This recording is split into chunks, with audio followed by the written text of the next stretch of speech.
Bom dia, oitavo ano. Espero que estejam todos bem. Hoje nós vamos fazer a correção da atividade número 18, que é um acompanhamento de aprendizagem. Então, vocês, para revisarmos os conteúdos dos capítulos 1, 2 e 3, nós vamos fazer os exercícios propostos na página 93 do livro Didático de Ciências, as atividades 1 a número 15, ok? Então, vamos lá. Atividade número 1. Explique no caderno as vantagens e desvantagens evolutivas da reprodução sexuada e assexuada para os seres vivos. Bom, então lembrando que a reprodução sexuada é aquela reprodução que tem troca de gametas.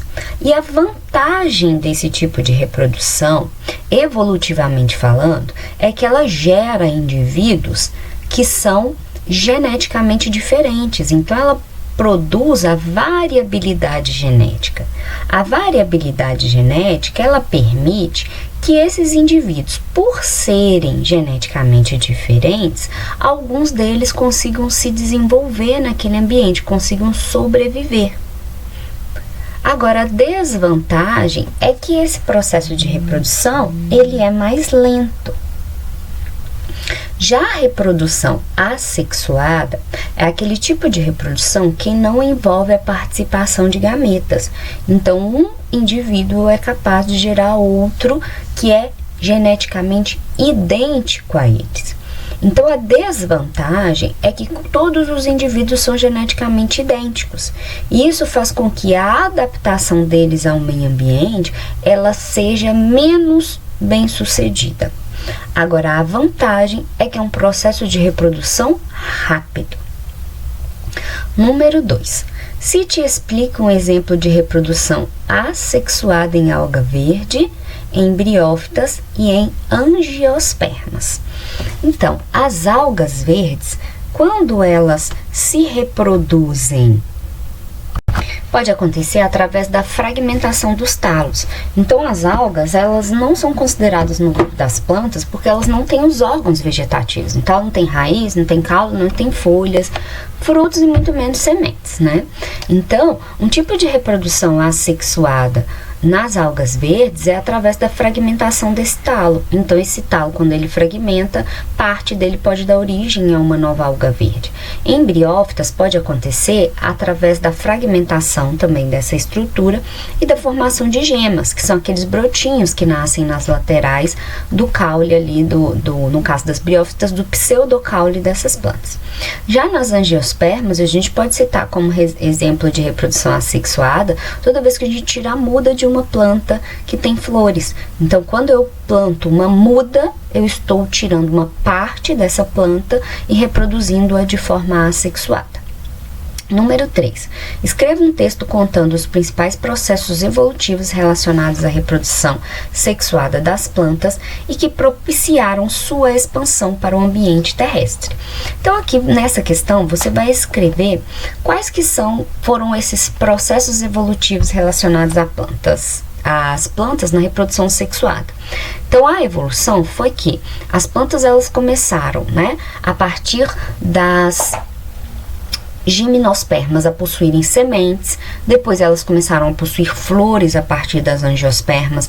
Então, a presença dessas estruturas reprodutoras fez com que o processo de reprodução das plantas elas fossem evoluindo. Antes eram apenas através de esporos.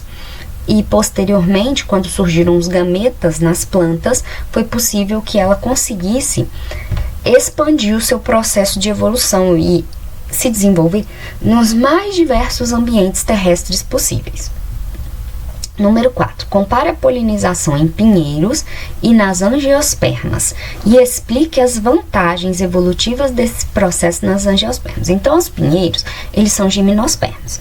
As gimnospermas são plantas que possuem raiz, caule, folhas e sementes. Então, a forma de reprodução dos pinheiros, das angiospermas, é através das sementes. Agora, as angiospermas, elas têm estruturas reprodutoras que são as flores. E as flores, elas têm a presença do gameta feminino, que é a oosfera, e a presença do gameta masculino, que é o anterozoide, que está presente no grão de pólen. Então, quando acontece a polinização, que é feita através dos agentes polinizadores, né, que são os insetos, o beija-flor, por exemplo, que carregam grão de pólen de uma flor para a outra, eu estou fazendo um processo de polinização. Já nos pinheiros, né, nas gimnospermas, como elas não têm flores, esse transporte dos grãos de pólen acontece pelo vento ou pela água. Então, é um transporte menos eficiente do que o transporte de pólen que acontece nas plantas angiospermas. Número 5. Faça no seu caderno o esquema de uma flor e indique nele as suas partes. Explique a função da flor na reprodução das angiospermas. Então, nessa aqui você deveria desenhar uma flor e mostrar todas as suas partes, né? O gineceu, o androceu, o cálice, a corola, enfim, todas as estruturas das flores. E explicar a flor na reprodução das angiospermas. Então, a flor, ela é a estrutura de reprodução, já que ela carrega os gametas femininos e os gametas masculinos das plantas. Número 6. Qual a função das sementes para as gimnospermas e angiospermas? E a função do fruto nas angiospermas. Explique como essas duas estruturas são formadas. Então, as sementes, elas de um modo geral, elas têm a função de abrigar o embrião da planta ali e fornecer a ele os nutrientes necessários para o seu desenvolvimento. Então, ela carrega substâncias nutritivas que vão suprir as necessidades desse embrião até que ele possa, né, se desenvolver no solo, então fazer a germinação. Agora, nas angiospermas, essa semente ela é coberta por fruto. E o fruto, ele tem a função de proteger esse embrião, né, proteger essa semente, e além disso, por serem liberarem odor, serem carnosos, serem suculentos, muitas vezes eles atraem animais que vão se alimentar desse fruto e, consequentemente, vão ajudar na dispersão dessa semente que está abrigada ali em seu interior. As sementes, elas são formadas a partir do processo de polinização. Então, quando há um encontro do grão do anterozoide com a oosfera, fez a fecundação, vai formar a semente. Já o fruto, ele vai se formar a partir do desenvolvimento desse ovário, até onde esse gameta feminino estava. Quando ele começa a se expandir, ele dá origem ao fruto. Número 7. Utilizando imagens de animais, elabore um resumo explicando como ocorre a reprodução sexuada nos grupos ilustrados. Então, aqui você poderia fazer simplesmente um desenho de um animal e escrever como que é a reprodução sexuada. Então, a reprodução sexuada ela acontece através do encontro do óvulo dos espermatozoides. Essa reprodução sexuada pode ser, a fecundação pode acontecer interna ou externa. Então, dependendo do animal que você desenhar, você vai explicar aí essas diferenças. Número 8. Elabore no caderno um esquema representando o ciclo de vida de um sapo e explique o nome anfíbio dado ao grupo. Então, aqui no próprio livro tem uma imagem da reprodução do sapo. Você pode reproduzir essa imagem no seu caderno. E anfíbio é porque significa que ele tem duas vidas, ou seja, ele tem uma fase da vida na água e uma fase da vida na terra. Número 9. Compare a reprodução de grupos de mamíferos. Cite exemplos. Então, os mamíferos eles podem se reproduzir de forma sexuada, com fecundação interna ou externa, então depende da espécie. Pode acontecer também no caso aí dos marsupiais, que os embriões eles passam maior parte da vida deles dentro da marsúpia, que é aquela bolsa onde eles vão completar o desenvolvimento. Já os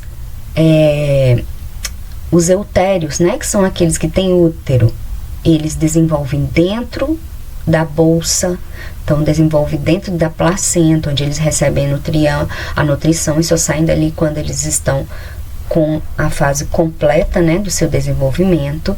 E nós temos aqueles mamíferos que são mamíferos que botam ovos, que são chamados os prototérios, que são os mamíferos mais primitivos ali, como é o caso do ornitorrinco e da equidna. Número 11. Faça um esquema em seu caderno do ciclo menstrual e explique em que fase ocorre a ovulação. Então, no livro aqui de vocês também tem essa imagem, vocês podem reproduzi-la. A ovulação ocorre mais ou menos na metade do ciclo. Então, se a mulher tem um ciclo de 28 dias, essa ovulação, a liberação desse óvulo vai acontecer ali em torno do 14º dia desse ciclo, ou seja, na metade. 12. Explique como funciona o sistema genital masculino ou feminino. E cite onde ocorre a produção de espermatozoides ou ovócitos. Bom, então o sistema genital masculino e feminino, cada um deles tem os órgãos específicos que compõem essa estrutura. Nós sabemos que no sistema genital masculino, os espermatozoides eles são produzidos no interior do epidídimo, né, que está lá nos testículos, onde eles ficam armazenados. E os ovócitos, eles são produzidos dentro dos ovários e permanecem lá também e são liberados mês a mês durante cada período de ovulação da mulher. 13. Explique como ocorre a formação do zigoto em gêmeos idênticos e em gêmeos não idênticos. Então, nós sabemos que o zigoto, ele é formado quando um único espermatozoide fecunda um óvulo. Mas durante o desenvolvimento desse zigoto, pode acontecer de as células que estão formando aquele embrião, elas se separarem totalmente, formando gêmeos idênticos. Então, a partir de um único espermatozoide, um único óvulo, eu tenho gêmeos idênticos. Já nos gêmeos não idênticos, que são gêmeos bivitelinos, houve a liberação de 2 óvulos e cada um desses óvulos foi fecundado por um espermatozoide. Aqui no livro de vocês também tem um desenho esquemático que vocês podem reproduzir para poder explicar. 14. Monte um quadro com os métodos contraceptivos, com as vantagens e as desvantagens e coloque nele quais são importantes para se evitar a transmissão de infecção sexualmente transmissível. Nós sabemos que dentre os métodos contraceptivos, o único que vai proteger contra as ISTs é a camisinha feminina e a camisinha masculina. Nenhum outro método vai proteger contra as infecções sexualmente transmissíveis. Esse quadro nós já fizemos em uma outra atividade anterior, onde a gente falou a respeito de cada um desses métodos. Então, vocês podem transcrever esse quadro, colocando ali, não precisa de explicar dessa vez. Você vai colocar apenas a vantagem e a desvantagem de cada um dos métodos que nós já citamos anteriormente. Número 15. O que são IST? Elas podem ser evitadas e tratadas como? ISTs são as infecções sexualmente transmissíveis, que obviamente são transmitidas através do sexo oral, anal ou vaginal, né? Depende da forma que essa atividade sexual ela foi realizada. Elas podem ser evitadas através do uso de camisinha, seja ela feminina ou masculina, e muitas delas elas podem ser tratadas sim. Dependendo do tipo da infecção, vai necessitar um tipo específico de tratamento, tá? Então, cada uma dessas doenças, elas vão requerer tratamentos específicos, ok?